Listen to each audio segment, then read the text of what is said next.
नमस्कार दोस्तों, आपका मेरे YouTube चैनल भक्ति ज्ञान त्योहार में स्वागत है। आज मैं आपको अमावस माता की कहानी सुनाने जा रही हूँ। अगर आपको ये कहानी पसंद आई तो कमेंट बॉक्स में अमावस माता की जय अवश्य लिखिए। साथ ही अगर आपने अभी तक मेरे चैनल को सब्सक्राइब नहीं किया तो सब्सक्राइब कर लीजिए और बेल आइकॉन पर क्लिक जरूर कीजिए, जिससे हमारे वीडियो के नोटिफिकेशन आपको मिलते रहें। अब सुनिए ये कहानी।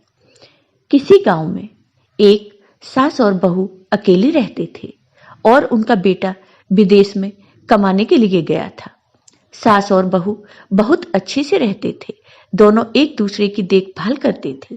एक दिन बहू ने खाना नहीं खाया तो सास ने बहू से पूछा कि बहू, आज तुमने खाना क्यों नहीं खाया?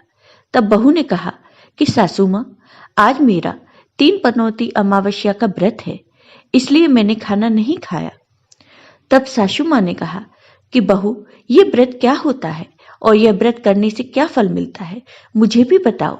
तब बहू ने कहा कि सासू माँ, 3 पनौती अमावस्या का व्रत करने से बहुत पुण्य मिलता है, घर में अन्न धन बना रहता है, सुख शांति रहती है तथा अटल सुहाग मिलता है और पुत्र की प्राप्ति होती है।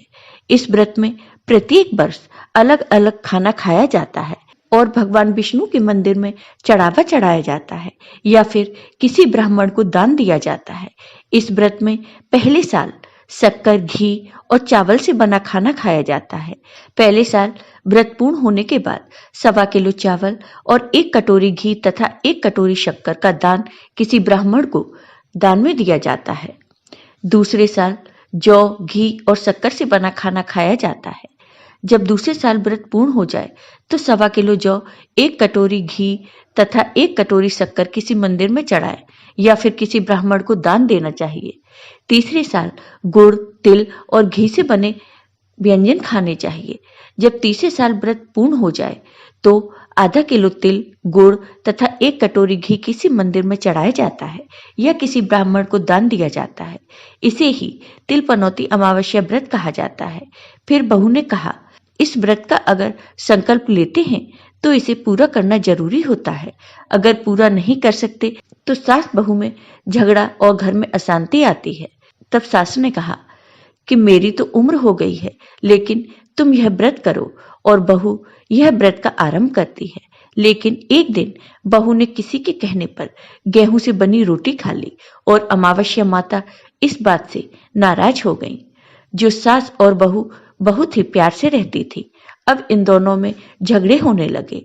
सभी गांव वाले भी हैरान हो गए कि यह सब क्या हो रहा है। सास अपनी बहू को कहने लगी कि तुम जब से हमारे घर में बहू बन के आई हो, तब से हमारे घर की लक्ष्मी चली गई है। तुम हमारे लिए शुभ नहीं हो। तब बहू ने कहा कि आपके घर की लक्ष्मी चली गई है तो कहाँ मिलेगी, मुझे बताओ, मैं लक्ष्मी को लेकर आऊंगी। तब सासू माँ ने कहा कि लक्ष्मी तुमको समुद्र के बीच में भगवान विष्णु के पैर दबाते हुए मिलेंगी।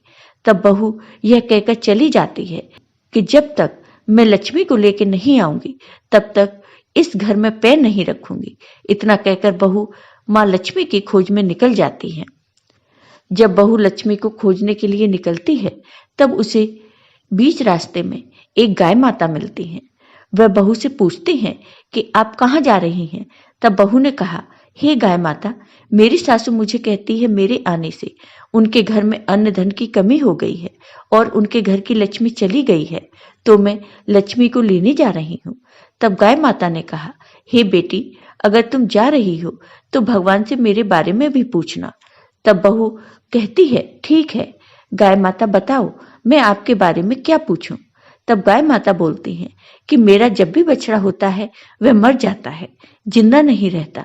तुम भगवान से पूछ लेना कि मेरे साथ ऐसा क्यों हो रहा है, मैंने ऐसे कौन से कर्म किए हैं। तब बहू बोली, गाय माता, मैं आपके बारे में जरूर पूछ लूंगी। यह कहकर बहू आगे बढ़ती है। अब आगे जाते ही बहू को एक घोड़ी मिलती है जिसके गले में घंटी बंधी हुई होती है। घोड़ी ने भी कहा कि बेटी, तुम मेरे दुख का निवारण भी भगवान से पूछ लेना। तब बहू ने कहा, जरूर पूछ लूंगी। यह कहकर बहू आगे बढ़ती है। आगे जाते ही बहू को एक अंधा और बहरा बुजुर्ग मिलता है। वह भी बहू से अपनी समस्या भगवान से पूछने के लिए कहता है। तब बहू उसकी समस्या भी भगवान से पूछने की कहकर आगे बढ़ती है। आगे जाते ही बहू को एक बूढ़ी औरत मिलती है जो हाथ और पैर से अपाहिज होती है। वह भी बहू से अपनी समस्या भगवान को पूछने के लिए कहती है। तब बहू उसकी समस्या को भी पूछने के लिए तैयार हो जाती है और आगे बढ़ती है। आगे जाते ही बहू थक जाती है और एक आम के पेड़ के नीचे बैठ जाती है। तब आम का पेड़ खुश होकर बहू से पूछता है कि बेटी, तुम कहाँ से आई और कहाँ जा रही हो? तब बहू बताती है वह लक्ष्मी को लेने जा रही है। तब पेड़ भी अपनी समस्या भगवान को पूछने के लिए कहते हैं और कहता है कि मेरे पेड़ पर लगे आम खट्टे ही क्यों होते हैं, इस बारे में भगवान को जरूर पूछना। तब बहू उसकी समस्या लेकर आगे बढ़ती है। आगे जाते ही बहू को एक तलाई मिलती है। वह भी बहू को बताती है कि तुम भगवान से पूछना कि मेरी तलाई का पानी इतना मैला क्यों है, कोई भी इसे नहीं पीता है। तब बहू कहती है जरूर पूछ लूंगी, और यह कहकर बहू आगे बढ़ जाती है। बहुत दिन जंगल में चलते चलते बहू थक जाती है। उसे भूख भी लगी होती है, लेकिन खाने को नहीं मिलने से वह थक जाती है और जंगल में बेहोश हो जाती है। उसी समय भगवान विष्णु और माता लक्ष्मी वहां विचरण करते हुए आते हैं। तब माता लक्ष्मी भगवान विष्णु से कहती हैं, हे नाथ, यह आपकी बहुत बड़ी भक्त है, आप इसके दुखों का निवारण करो। तब भगवान विष्णु कहते हैं कि इस संसार में बहुत जीव दुखी हैं, सभी अपने अपने कर्मों का फल भोग रहे हैं, किस किस के दुख का निवारण मैं करूं? तब माँ लक्ष्मी ने भगवान विष्णु से विनती की और कहा कि वह भूखी प्यासी है और इसे यहाँ अगर ऐसे ही छोड़ दिया तो जंगली जानवर उसे अपना शिकार बना लेंगे। माता लक्ष्मी की बात सुनकर भगवान विष्णु एक साधु का भेष धारण करते हैं और बहू के पास जाते हैं और होश में लाते हैं। बहू के होश में आते ही साधु भेष में भगवान उससे पूछते हैं कि वह यहाँ क्यों आई है और कहाँ जा रही है। तब बहू पूरी बात बताती है। उसकी बात सुनकर भगवान विष्णु और माता लक्ष्मी प्रकट होते हैं। उनके साथ अमावस्या माता भी प्रकट होती हैं। बहू उनके चरणों में गिरकर वंदन करती है। अमावस्या माता बहू से कहती है कि बेटी, तूने मेरे व्रत को खंडित किया है, इसी की सजा मिली है तुझे, लेकिन अब मैं तुम्हें माफ करती हूँ और तुम घर जाओ। तुम्हारा घर अन्न धन से संपन्न होगा, तुम्हारा घर सुंदर महल में बदल जाएगा और तुम्हारी सभी मनोकामनाएं पूर्ण होंगी। यह सब होने के बाद बहू रास्ते में जो भी मिला उन सभी के दुखों का निवारण करने के लिए विनती करती है। तब भगवान विष्णु बोलते हैं कि गाय ने कभी अपना दूध किसी को नहीं पिलाया, उस वजह से उसके बछड़े जिंदा नहीं रहते। तुम उसका दूध पी लेना, जिससे उसके बछड़े जिंदा रहने लगेंगे। घोड़ी पिछले जन्म में आटा पीसने वाली महिला थी। वह किसी को आटा पीस के नहीं देती थी, इसलिए उसके गले में चक्की के पाट बंधे हुए हैं। तुम उसके पाट खोल देना, वह बिल्कुल ठीक हो जाएगी।